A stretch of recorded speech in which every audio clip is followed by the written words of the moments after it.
l'étassement de la vie dans le monde occidental va donner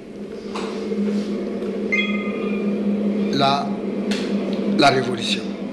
Nous considérons que en ce moment, dans le sous-sol de l'Europe se prépare la révolution. Malgré que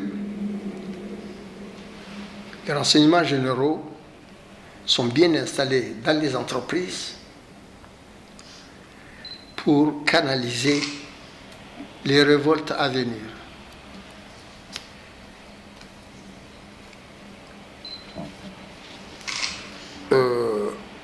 Lorsque nous disons que la révolution est en cours,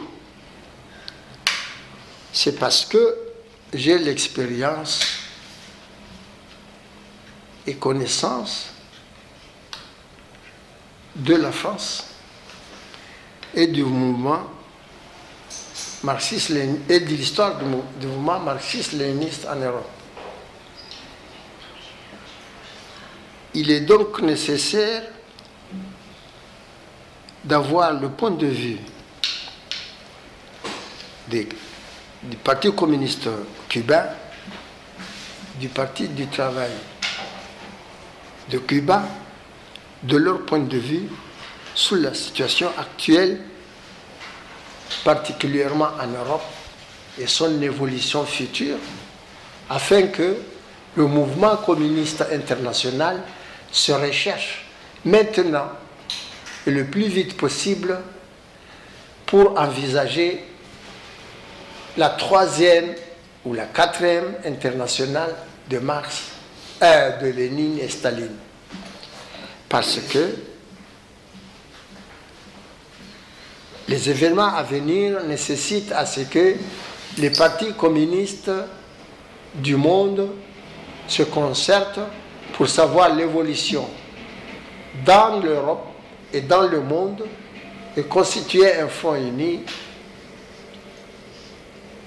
avant qu'il ne soit trop tard.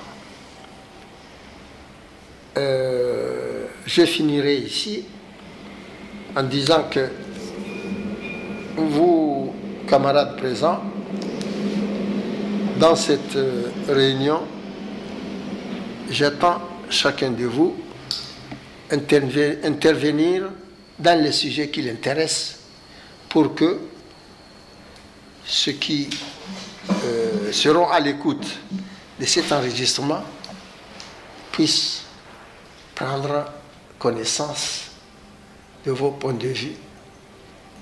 Et merci. Merci beaucoup. Maintenant, est-ce qu'on continue à filmer? Non, c'est fini là. J'ai une heure de film. On n'a pas dépassé une heure? On a dépassé juste d'un petit peu. Ah ouais.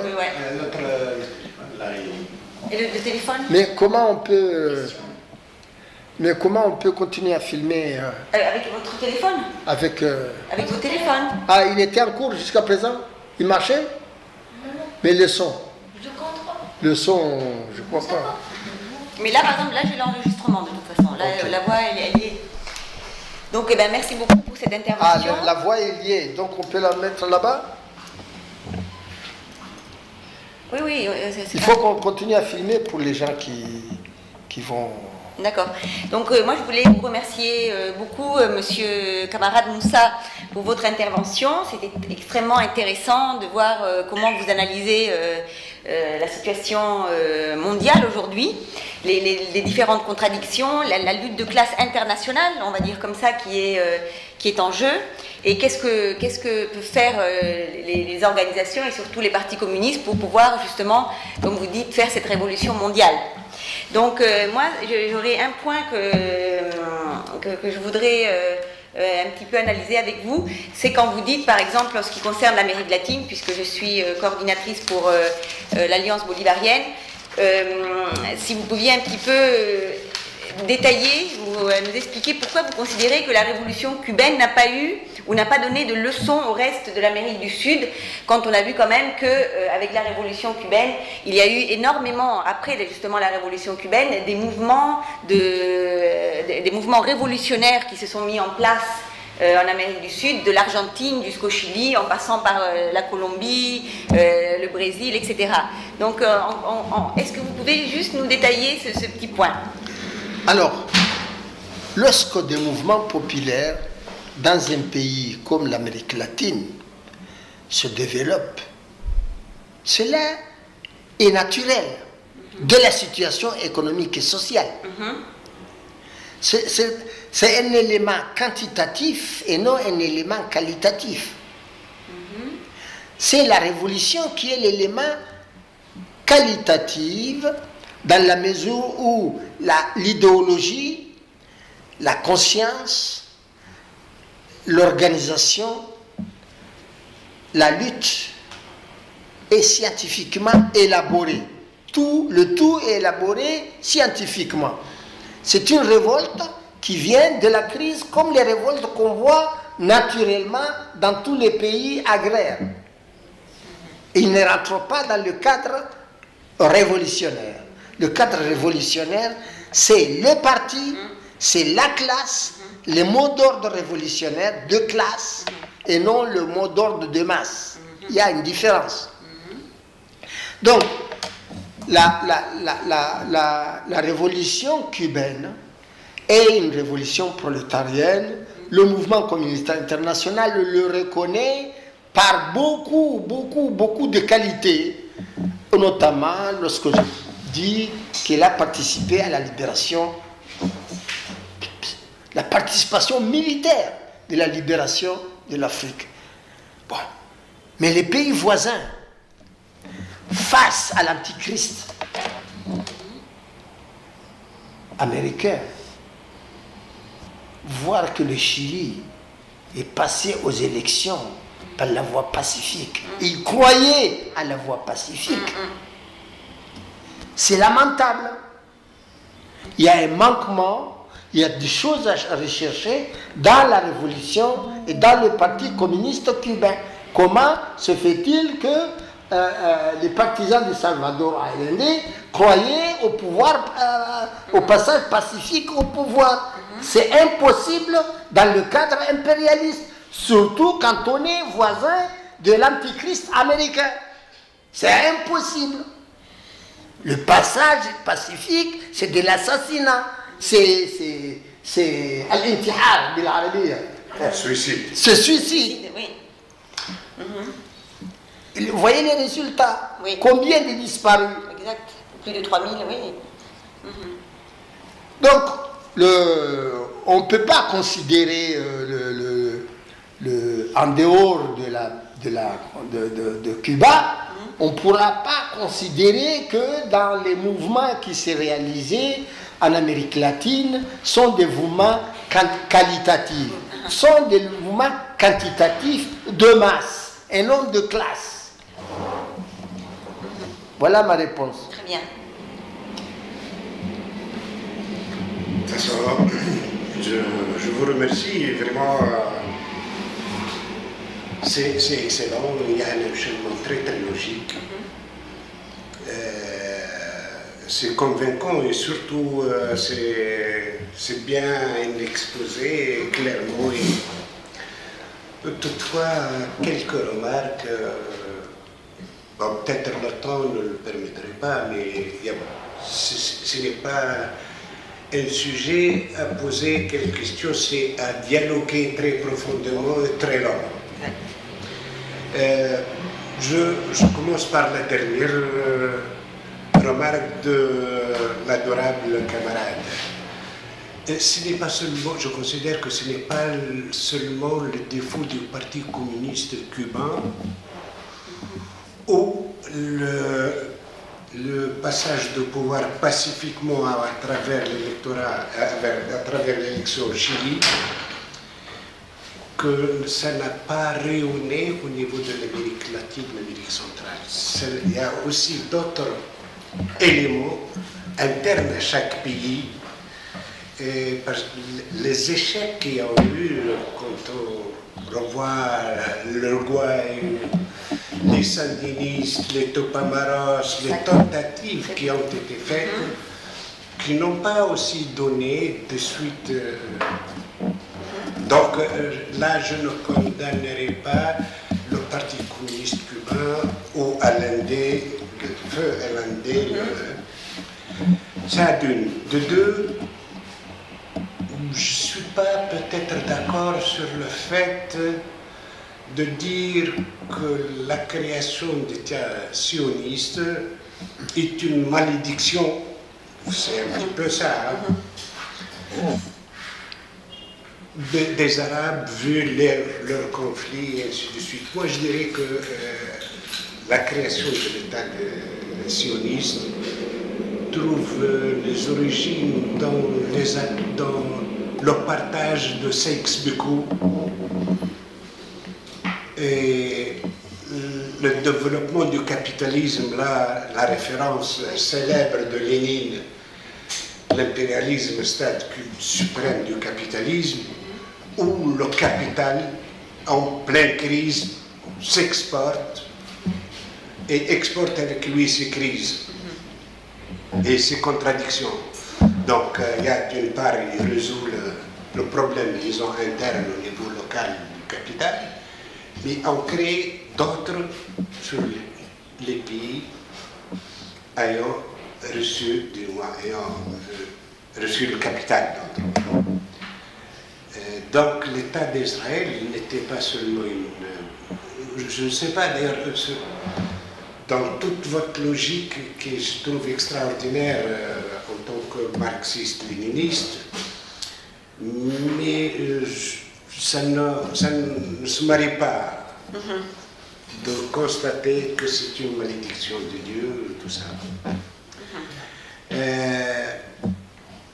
Bien sûr, il y a beaucoup à en parler, puisque c'est ma région arabe. Je ne confisquerai pas l'opinion. Je dirais aussi, il y a des tentatives, tout un siècle presque est marqué par des luttes, surtout paysannes, ouvrières. La preuve que les syndicats qui se sont développés, que ce soit en Palestine, en Tunisie, en 1936, en Palestine, un mouvement syndical considérable. Mais leur problème, et le problème des partis communistes, entre-temps, puisque c'est en parallèle, les syndicats, les partis communistes, ça a été... C'est presque la même expérience dans tous les pays, avec des degrés différents, bien sûr, parce que je ne sais pas, je ne peux pas comparer le Parti communiste saoudien qui n'a jamais eu de syndicat, il n'y a jamais eu aucun... Donc il y a les partis communistes qui se sont engagés dans des querelles idéologiques. Tout à l'heure, en citant les noms, Angola Rouge, Cito, tout ça, sincèrement, les Arabes, moi, la Tunisie que je connais bien, on s'est noyé dans les discussions idéologiques et les contradictions idéologiques entre la Chine, l'Albanie, l'Union soviétique, le castro-guévarisme et ainsi de suite. Donc ça a été moi je dirais que là je me réfère aux Tupamaros quand ils disent que la parole nous sépare, l'action nous unifie.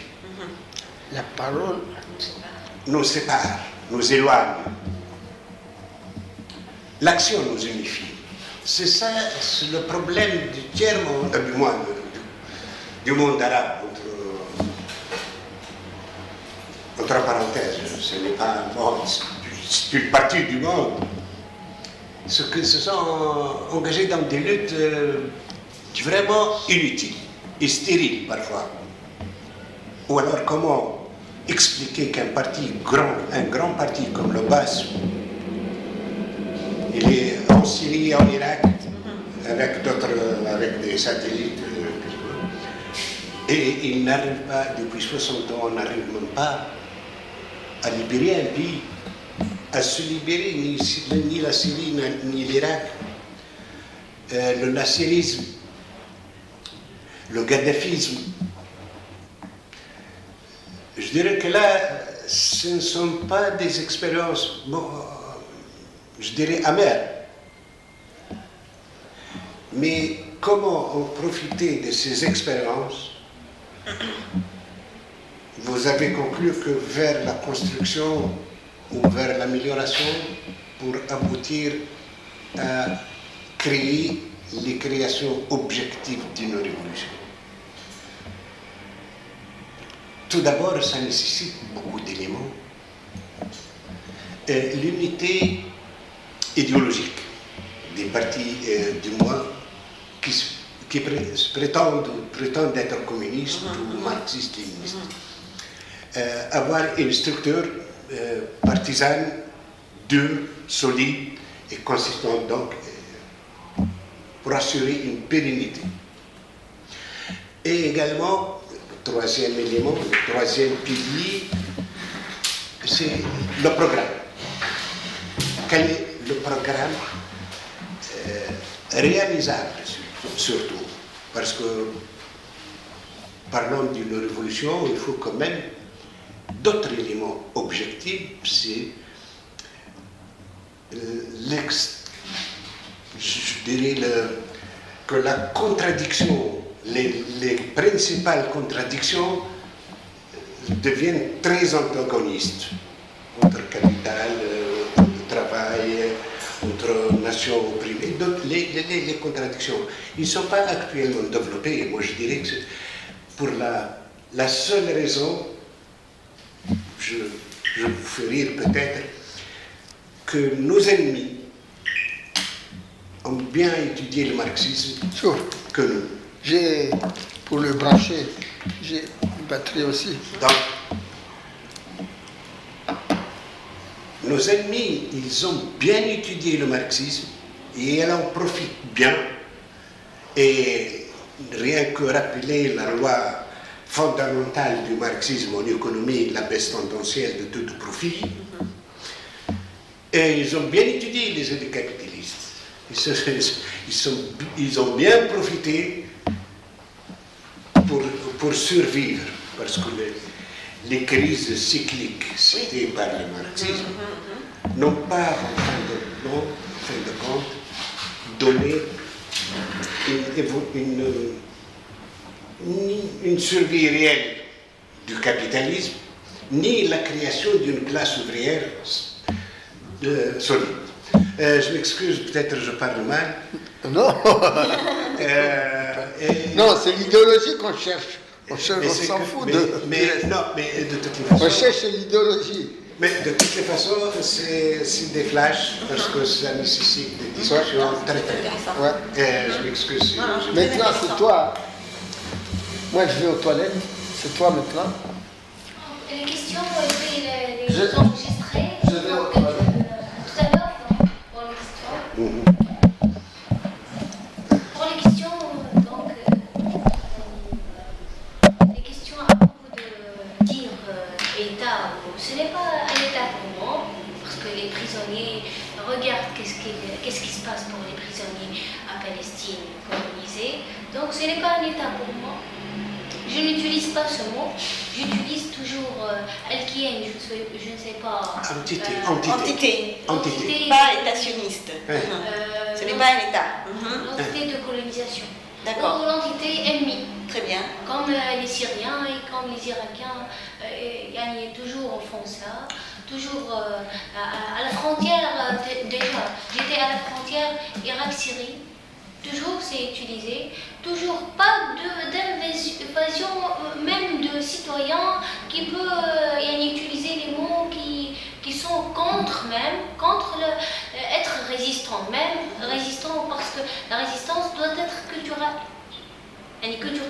C'est-à-dire les mots, quand on va utiliser. Il Ah ne oui, faut ils jamais, sont aussi importants. taquiner soi-même. Taquiner de façon faire, comment dirais-je, qu'on est toujours soumis, on est toujours faible, on est toujours Oui. ça. Et parce que déjà, il y a beaucoup de cancers.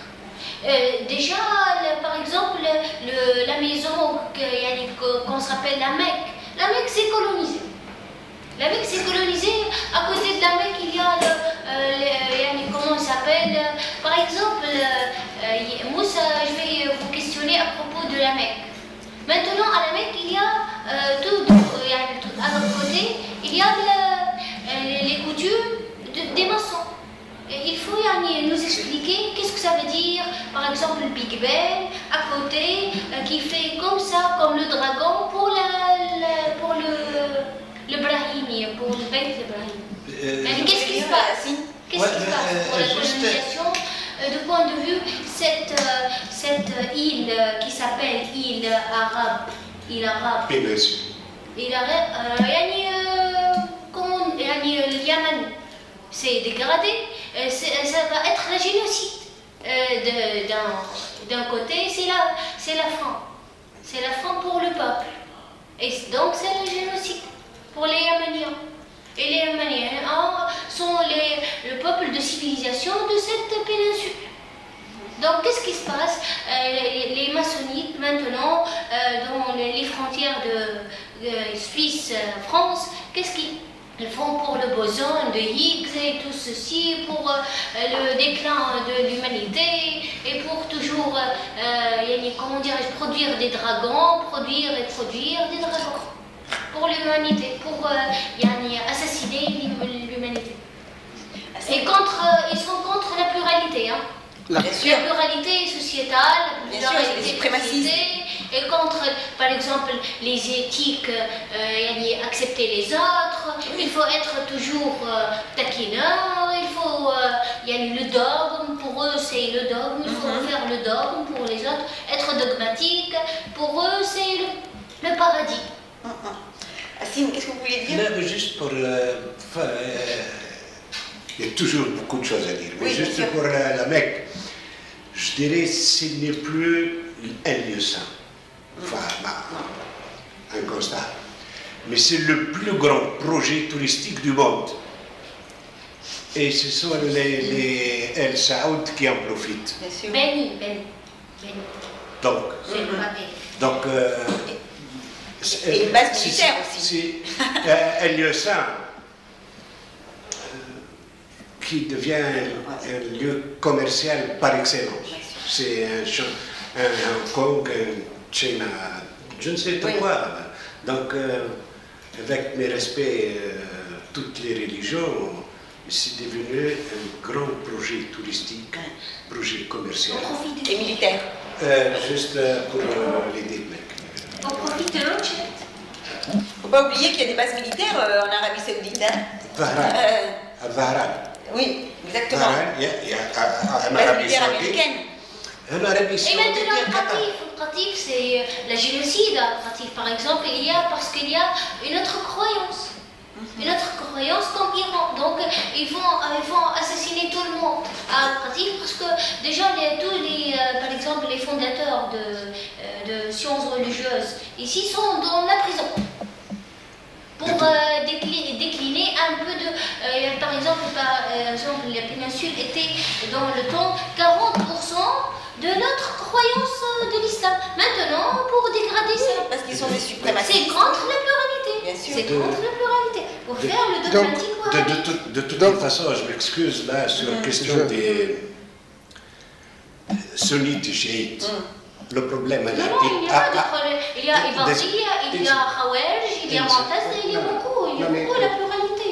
Il faut garder la pluralité. La contradiction apparente. Il n'y a pas la contradiction. Le problème est politique. C'est selon Walid Soukari, il n'y a pas de conflit. Le conflit est politique. Le pouvoir.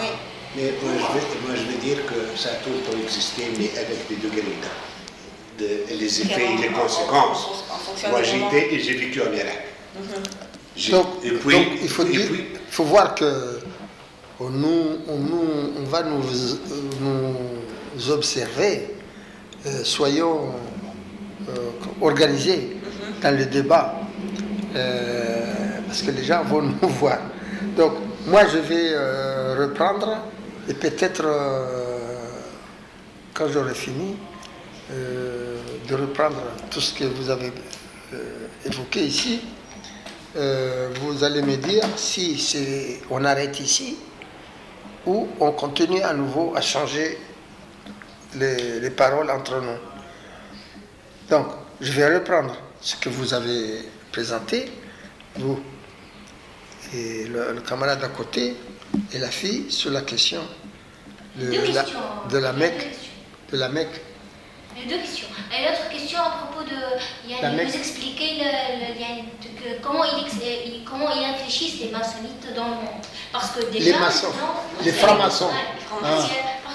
Parce que déjà maintenant, même il y a dans les coutumes de cuisine en Tunisie, j'ai lu l'article que par exemple beaucoup de symboles dans les habits, c'est les francs-maçons, sur les francs-maçons. Et maintenant, les coutumes de cuisine même, qui s'appellent malsouqa.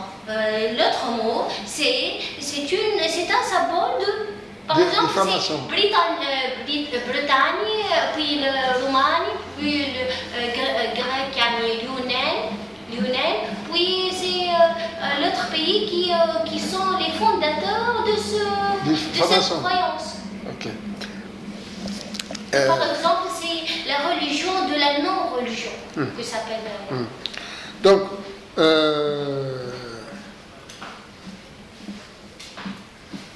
je crois qu'avec toi, je n'ai pas eu beaucoup nos idées se rapprochent beaucoup, je n'ai pas beaucoup à parler sur ton intervention. À toi, ce que tu as dit, je n'ai rien à dire d'autre. Non, moi juste, je pense aussi comme Racine, c'est-à-dire d'une quelque sorte d'inculper, ou je ne sais pas si on peut utiliser ce mot, le Parti communiste cubain, ou je ne sais pas si c'est un peu fort, et qu'il y aurait d'innombrables autres facteurs de géopolitique, le moment historique, etc., qui ont fait que justement cette révolution cubaine n'a pas pu réussir dans d'autres pays d'Amérique du Sud. Je pense qu'il y a c'est complexe, très complexe, et mettre le doigt sur le Parti communiste cubain, c'est quand même c'était une grande responsabilité. À propos de Cuba, j'ai dit tout à l'heure qu'il y a des choses à découvrir dans l'impossibilité du Parti communiste de Cuba d'introduire le communisme et la révolution prolétarienne dans l'Amérique latine, alors que les conditions objectives de misère, d'exploitation, des coups d'État américains sont des facteurs objectifs qui permettent un discours marxiste-léniniste auprès des éléments intellectuels qu'aux éléments ouvriers. Il y a un problème, j'ai l'obligation d'aller à Cuba et m'informer de la révolution cubaine et voir le pourquoi cette révolution n'a pas été installée et propagée dans l'Amérique latine. Mais la révolution cubaine, c'est une révolution marxiste-léniniste authentique. Il n'y a rien à dire sur la question, mais comme disait Staline, l'erreur est constante dans le processus de la connaissance. Et Dieu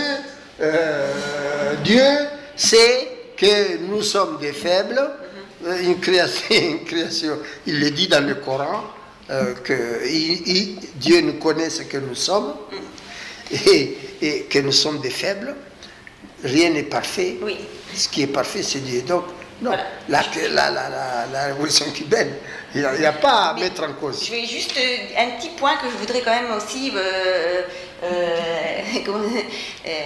mettre en valeur, c'est que la révolution cubaine naît avant tout non pas comme une révolution marxiste-léniniste, mais comme un mouvement de libération nationale. C'est un mouvement anticolonialiste. Mais c'est toujours la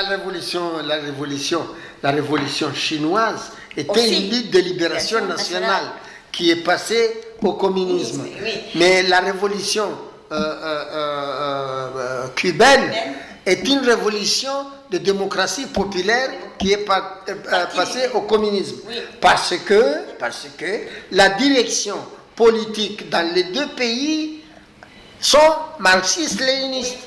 Ils appliquent la science politique. La science politique dit que dans un pays agraire, toutes les classes sociales, y compris la bourgeoisie nationale, fait partie de la révolution jusqu'à ce que le prolétariat prend le pouvoir. Une fois le prolétariat prend le pouvoir, la classe bourgeoise nationale devient l'ennemi principal. L'erreur qu'a commis Mao Tse-tung dans le petit livre rouge, quand il dit lorsque le prolétariat est au pouvoir, la contradiction fondamentale oppose la nation à l'impérialisme et non à la bourgeoisie nationale. C'est une erreur que l'on savait que cette erreur allait conduire la Chine à la disparition de la question de la dictature du prolétariat. Bon, je reviens encore sur l'Amérique latine à propos du camarade avec la parole de Tupamaros. L'action nous unit, la parole nous sépare et l'action nous unit. Alors, ça, c'est, on dit en philosophie, on dit c'est l'absence de principe. On dit l'éclectisme, l'absence de principe. Quand tu dis l'action nous unit, la parole nous sépare et l'action nous unit, c'est dissocier les deux. C'est dissocier la théorie et la pratique. C'est une erreur fondamentale qui donne le praxisme exact. Lénine, il a parlé de ça. Exact.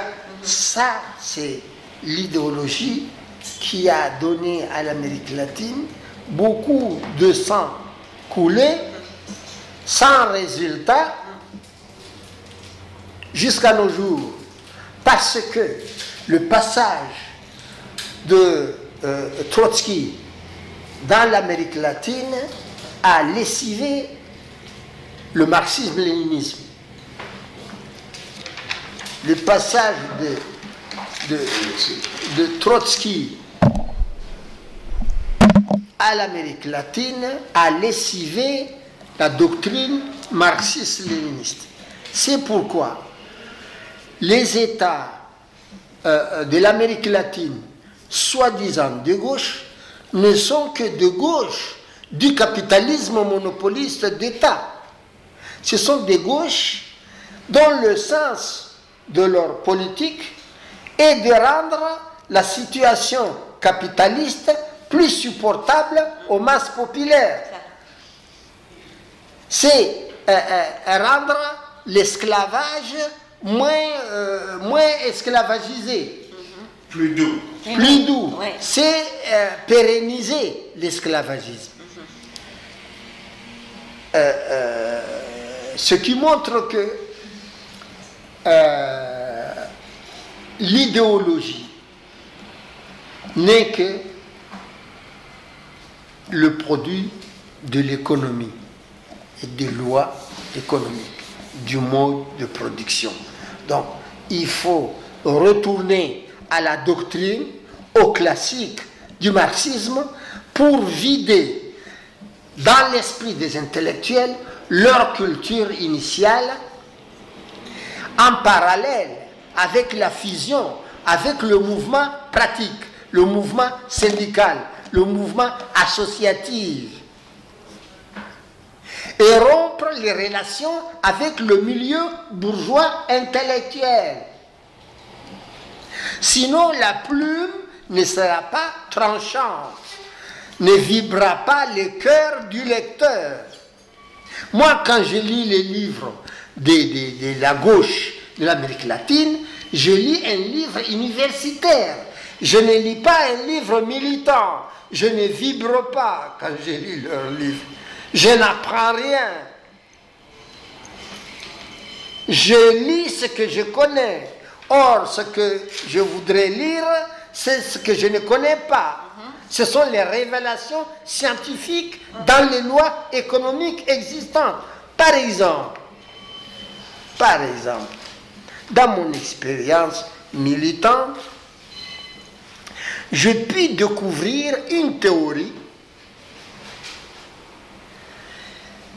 dans mes relations avec la Fédération des étudiants d'Afrique noire en France, dans les années 74-75, dans mes relations avec l'association, la SEC, Association des étudiants et stagiaires comoriens en France, dans mes relations avec le mouvement ouvrier français, je puis découvrir une théorie qui est la suivante.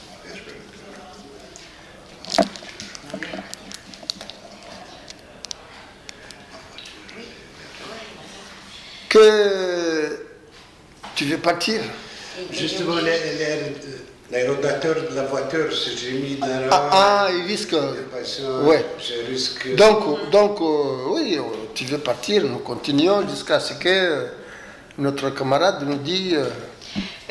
Si vous pouviez répondre à Sim par rapport à ce qu'il a dit aussi, avant de partir quand même. Oui, alors moi j'ai le Tupamaros, au monde arabe, il n'y a pas de parti communiste dans le monde arabe. Ce n'est pas la dénomination parti communiste qui fait le parti, il est communiste. Un parti communiste, c'est la composition sociale du parti. Premièrement, c'est la composition sociale du parti. L'appartenance sociale. La composition sociale, la classe. Est-ce que les membres du parti sont majoritairement ouvriers? Bon, sont majoritairement paysans. Deuxièmement, est-ce que la doctrine est la révolution prolétarienne et la dictature du prolétariat? Nous sommes dans un pays agraire. Nous allons réaliser la révolution bourgeoise, dirigée par le prolétariat.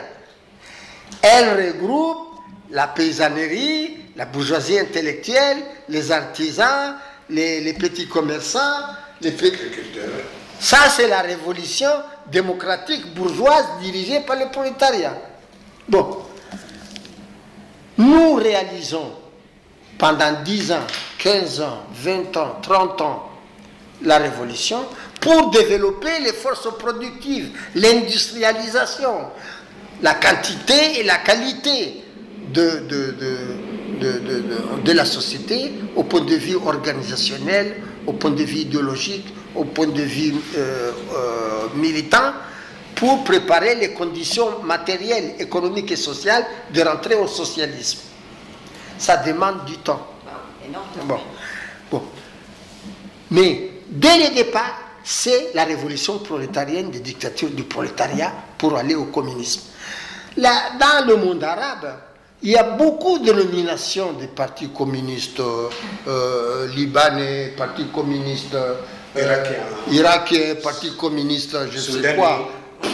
Partout, il y a des nominations, mais ce sont des intellectuels universitaires que j'appelle marxistes universitaires qui s'autoproclament marxistes-léninistes. Non, il y a la classe, la composition sociale du parti, la doctrine du parti, le programme du parti, les relations internationales du parti qui font de ce parti un parti communiste ou non. Ouais. C'est pas l'appellation. C'est la composition sociale.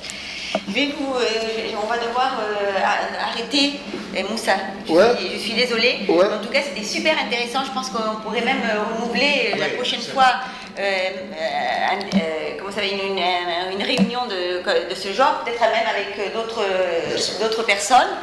Et essayer d'approfondir justement les questions qui ont été posées, essayer d'avoir un vrai débat. Je pense que ça serait très utile sur ici en Tunisie. Mais toujours un petit groupe, il ne faut pas beaucoup... Non, mais par exemple, combien un petit groupe comme vous ça. considérez 4-5 personnes. Voilà.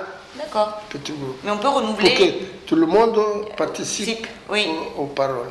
Et 10 personnes, ça vous dit pas? C'est le grand maximum. Grand maximum.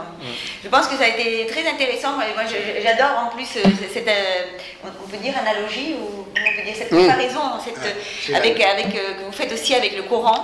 Pour moi, c'est méconnu. Le Coran. Oui. Le Coran, c'est le marxisme-léninisme dans toute sa plénitude. Depuis le ciel. La contradiction entre Satan et Adam, Dieu a voulu créer la contradiction dans la nature. Dans le ayat al-Qur'aniyya, il dit Kana al-ard mayitan fa ahyaynahu. La terre était sec. Nous l'avons donné vie. Par quoi? Par la contradiction à l'intérieur de la nature. Et cette contradiction dans la nature est la même quantité avec la contradiction entre Satan et Adam. Les deux contraires fondamentaux. Non, c'est très, pour moi, c'est nouveau, on va dire. Et beaucoup de citations coraniques sur le prolétariat, sur les pauvres. Et les comportements des prophètes sont les mêmes que le comportement de Lénine, de Staline, de Mao Tse-tung, d'Enveroja. Les comportements, c'est des comportements de prophètes, de messagers de la terre. Et d'unification aussi de... Des messagers de la terre. Des messagers de la terre. Lorsqu'il dit Muhammad est le dernier prophète, il est le dernier prophète, mais n'est pas le dernier messager de la terre. Il aura des messagers de la terre sur toutes les communautés de la terre, jusqu'à la fin des temps, le communisme. Et j'en ai fini. Merci. Merci beaucoup, Moussa.